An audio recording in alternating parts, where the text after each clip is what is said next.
Are your kitchen and bathroom way overdue for a remodel?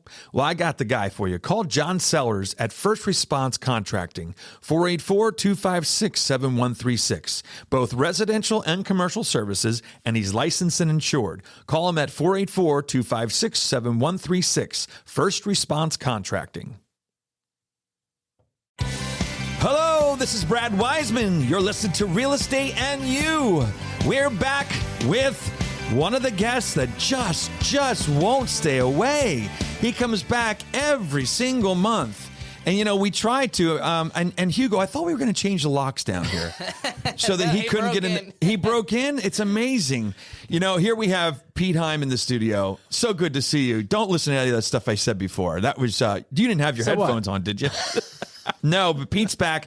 We're always, you know, talking about what's going on in the market. You're always keeping us up to date on what's going on, and we are starting to see some changes. Yes, we are. Things are starting to change, but there's a lot of good in the change. I mean, I don't think there's any doom and gloom here. It's just there's good stuff. The only thing that's a little bad is the rates going up. That kind of sucks. Yeah, that is, but we can't do anything about it. Yeah, what are you gonna do? That's right. So you had talked to me before we went live here about there's some really good numbers on the equity that we have in our homes today. Let's talk about that first. It's crazy. Yeah. I mean, this just came out not too long ago, but 68.7% of people out there that have a mortgage or have paid off their mortgage or at least have 50% equity.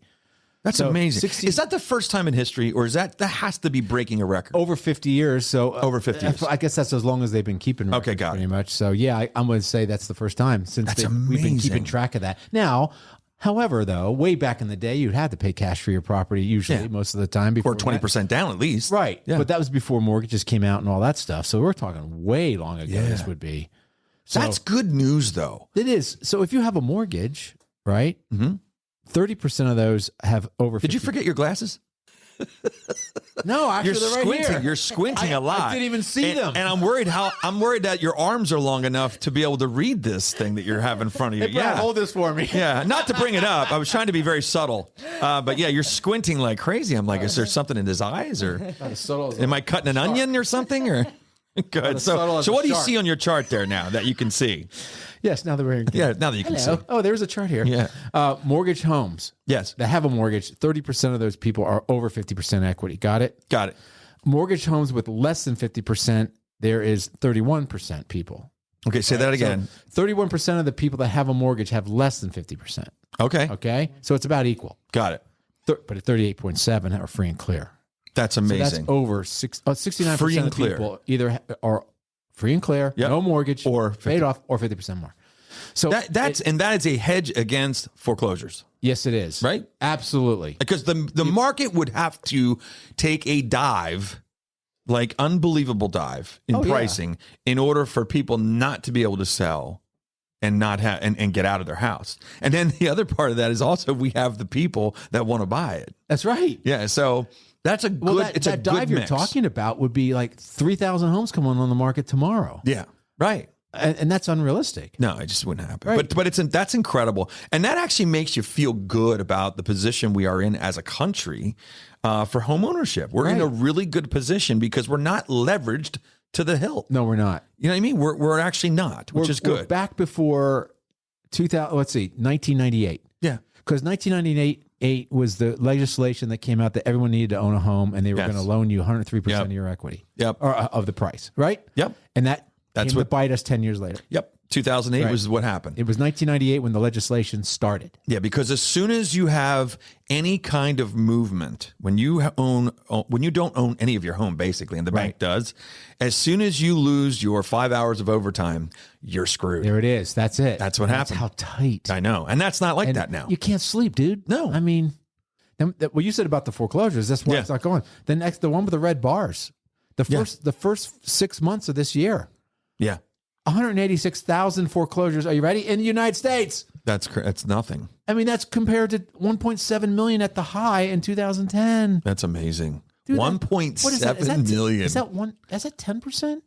Around 10%. Yeah, it's around 10%. Yep, that's exactly right. Gosh. So that's good. That's good. It is climbing. It did climb a tad from 2021, which was the lowest. It was 65,000. It climbed a little bit. Well, do you know why? But you know what the news is going to say? It tripled since 2021. Well, thank you for saying that, because that's what They I will. heard. I They did will hear say that. Yes, of course. It's like, will you stop it? Yeah. I mean, it's wrong. It's 60. Looks like we're going back to 2010.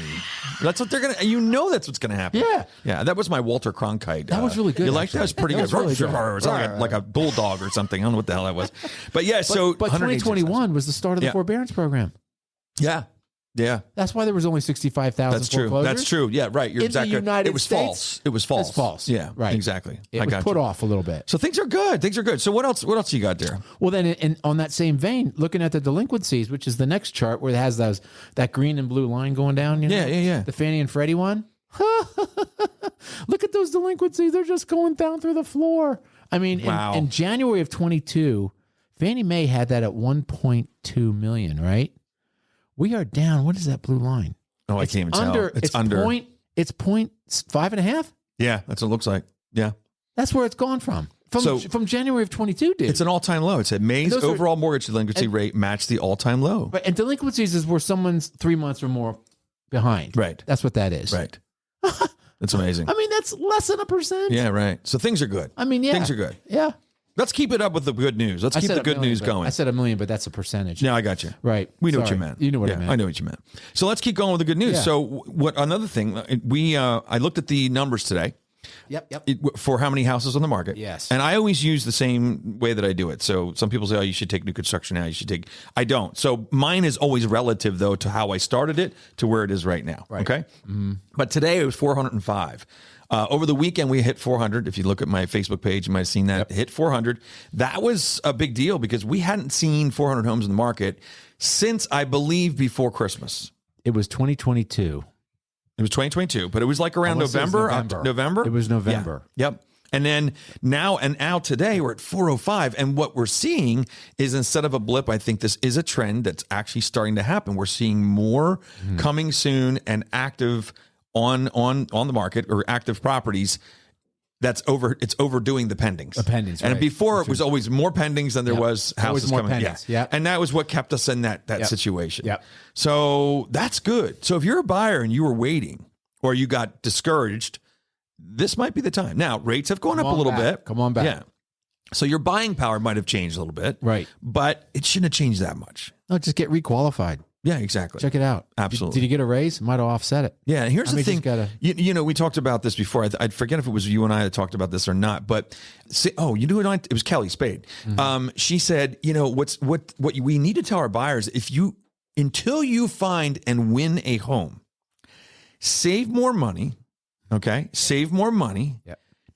Pay off credit cards, whatever you have to do to become a better buyer. Yeah. So that if you start last month looking for homes and you lost 2 or 3 houses in that month, you should be, since you didn't buy a house yet, saving up more money. Yeah. Because what will happen is if it takes 5 months for you to finally get a house, you're becoming a better buyer the whole time, which means your offer's better. Offer's better. Especially if you're still staying with your parents. Yes, exactly. Sock it away. That's right. If you're in the basement, if you're in the basement, stay there. That's right. Just stay there.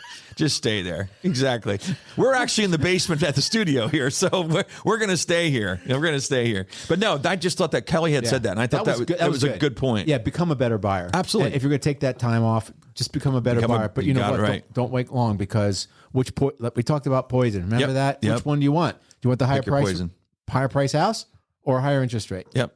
Exactly. Right? Pick your poison. So, yeah, also, I wanted to let everybody know that Hugo found a house. Yeah. Hugo found a house. He's under contract. Baby. Yep. And then he just went and bought a brand new car. I don't know. No, he didn't, because he listens to Real Estate and You. He knows that you do not go buy a new car until you settle in the house. Those are one of the 10 commandments. It's one of the 10 commandments. You got that right.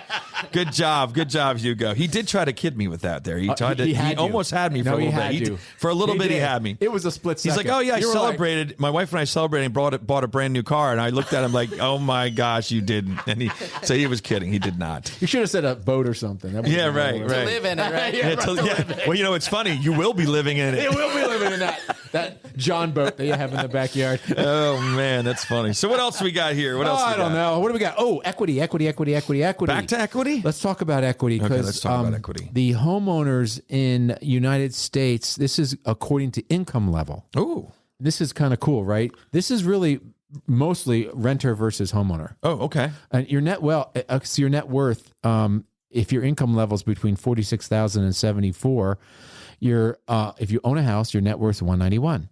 If you rent, it's 11. Wow.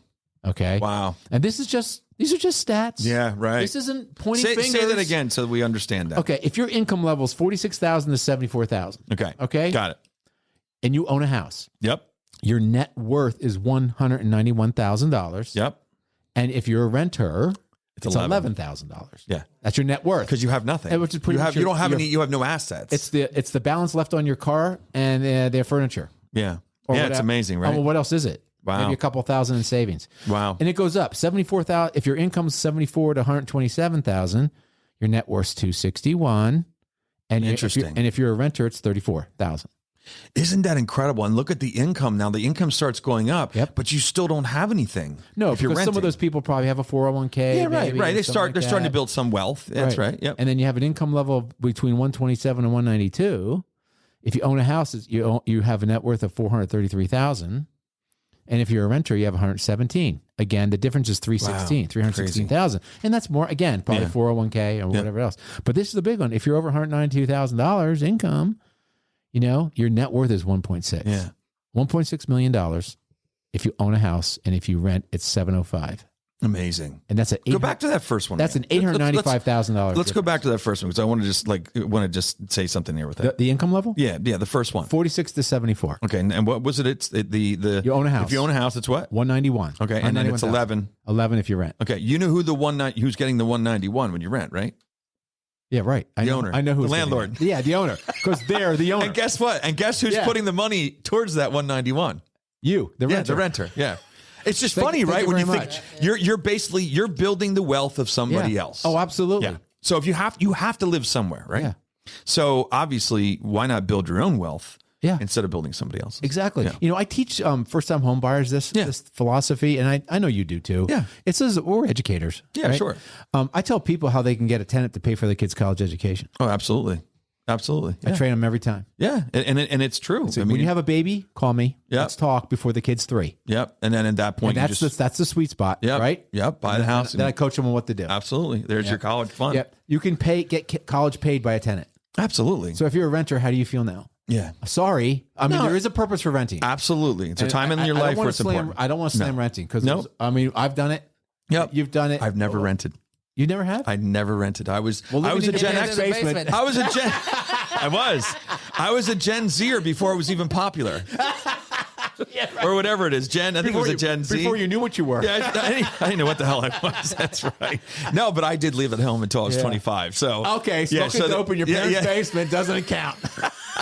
I don't know if I was smoking dope. Well, I was probably drinking pretty heavily. I don't know if I was smoking dope.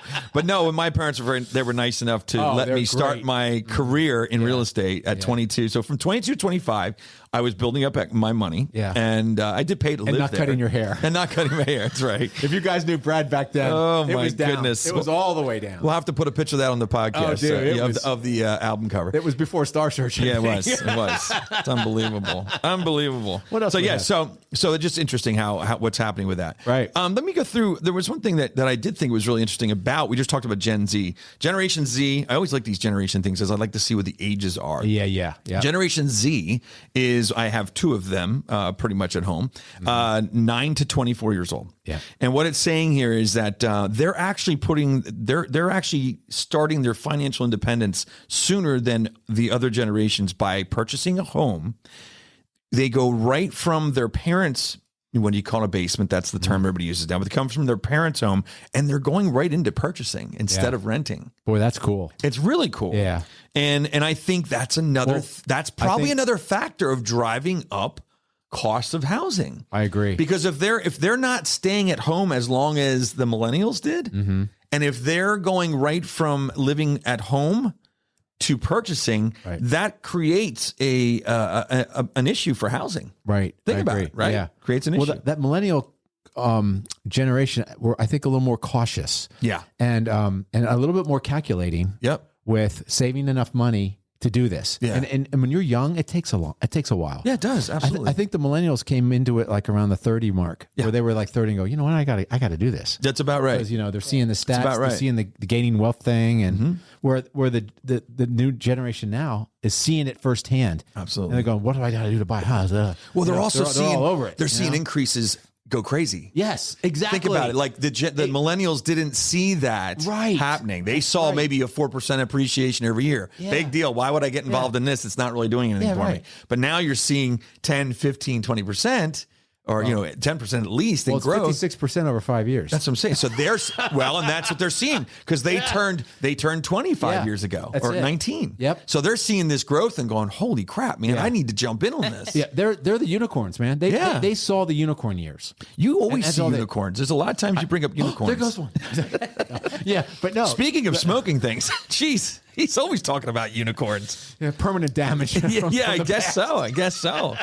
So what else you got? Anything else? Well, and the other two reasons why sellers are maybe hesitant to sell their house, and they're fearful on two things, and I think one of them is interest rates. Yeah. And they don't want to move because they want to get rid of the 3% rate and then get into a 7% rate. Yeah. But waiting might hurt you on the price side. Yeah. Yeah. So I think it's the same thing as where some buyers are hesitant to get into the market. Some sellers are scared about selling.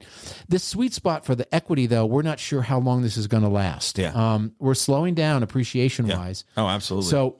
So sellers, we're not sure how long this honeymoon's going to be yet. It's changing. It's changing. It's slowing down. It's definitely slowing down. It's increasingly slower. It's increasing slowerly. More slow. The rate slower. The rate of appreciation is slowing down. But it's appreciating. But it's still going. But slowly. Yeah, slowly. Yep. And the other thing is a fear of not knowing where they're going to go. Yeah. If it's not going into an institution. Yeah. And I think if you're not going into an institution, then where am I going? Yeah. Well, hey, if there's a lot of other options out there, new construction, and have you considered a condo maybe? I or a have townhouse? two people that are in that age group of, let's just say late 60s, I'd say early 70s. Yeah. And they no longer need the 2-story home or need the steps and stuff. Both of them went into a first floor rental. Sure.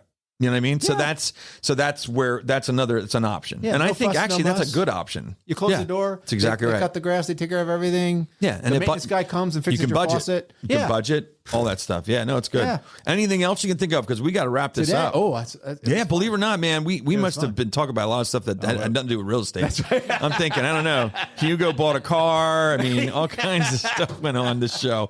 But no, so thanks for the information. Thanks, man. Appreciate you. If there's anything else you can think of, let me know. We'll be on again next month. All right, sounds great. Hugo, you're good? I'm good. You're good. You'll be getting in that house soon, buddy. That's right. I'm excited for you. I'm excited for you, man. Yeah. It's awesome. Thank you. That's Thank awesome. you. All right, there you have it. Hugo bought a house. Pete is seeing unicorns everywhere. I'm not sure what that's about. And I guess I was smoking dope in the basement when I was younger. I don't know. That's pretty much the wrap up of this show.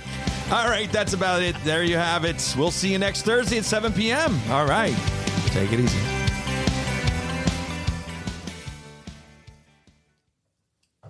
Are your kitchen and bathroom remodels a little overdue? Well, now's your chance to call First Response Contracting. John Sellers will take care of you. 484-256-7136. They do residential and commercial, and they're licensed and insured. Give them a call at 484-256-7136.